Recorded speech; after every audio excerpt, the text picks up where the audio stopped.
So what's up guys, good morning GTA Cars. Meron tayong prospect unit. Lapit lang sa atin dito sa kapitbahay nga lang natin sa Aurora. So meron tayong new look na titingnan, 2019 EcoSport. And gamit din natin yung ating EcoBoost na Canyon Ridge. So silipin natin at tingnan natin kung sasama pa uwi. Pogi, EcoBoost. Yan. Ay, pogi diba? So scan muna natin, check natin, and syempre test drive kung ano yung mga if may issues or what. So parehas yun, ito yung dala natin yung Canyon Ridge. So silipin natin.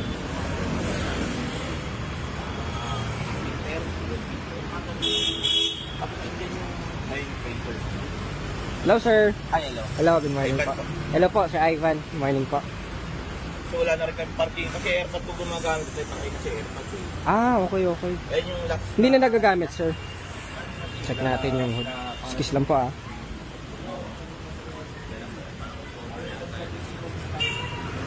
Few scratches. Okay. So, ito yung second gen guys. Iba na engine niya. Okay naman everything. Wala namang any signs sa mga bangga. Yan, kompleto lahat. Walang mga lukot or normal lahat and everything. So, scan na lang natin para malaman natin kung ano yung issue. Pero so far, wala naman sabi ni sir. Hindi lang nila nagagamit. Maganda pa, color red. Sakto kasi nabenta na yung red natin na ganito the other last week. So, restock tayo ng color red na new look na EcoSport. Yan. So, ito, available din to guys. Yan, EcoBoost. And top of the line na rare color Canyon Ridge. Silipin muna natin.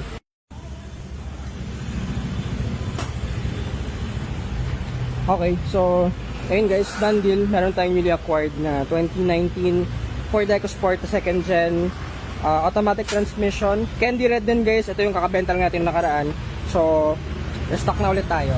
Ayan. So, may isa pa tayo available na ganito na titanium naman, yung may sunroof. Ganitong color din.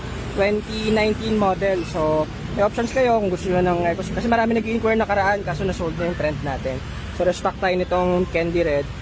45,000 lang yung tinakbo. First own sila ma'am. Andito tayo sa kanilang office. Meron silang business dito. So, ayan. So, wala namang any issue. Dadaan naman to sa ating SOP.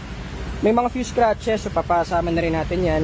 Alaga naman nila Boss Brand yung 4 na gulong. Kita nyo naman halos wala pang kahit may mga singit-singit pang bato. So, ayan guys. Available to. Check nyo sa shop kung gusto nyo pa-reserve. So, meron tayong, ito gamit natin yung service natin na hindi pala Brisbane Brown, Canyon Ridge na second gen din. Ito naman yung pinaka top of the line guys na EcoBoost Turbo 1.0 engine. Ito yung pinaka top spec. Rare color to guys. Ayan. So available din to. Ayan, may mga DRLs dyan. And iba yung engine niya. Ito kasi 1.53 cylinder. Ayan, so uwi na natin to. Malapit lang naman. And syempre, SOP natin. Kasama naman yan. So maraming salamat. Good afternoon guys. GTA Cars. Ito pala, sorry. EcoBoost, ano lang yan, sticker. So, kinabit lang po nung father daw ni sir yung gumagamit na to. So, mag-upgrade sila ng star yan, malaki, parang van. Ayun, so back to base tayo. Thank you, GTA Cars. Good afternoon.